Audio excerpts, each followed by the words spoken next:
Ramai yang rasa waktu harga emas naik bukan masa yang sesuai untuk menabung emas.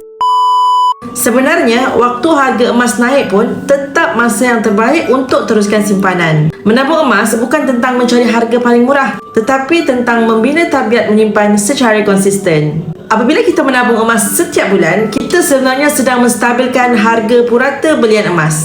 Ada bulan harga tinggi, ada bulan harga rendah.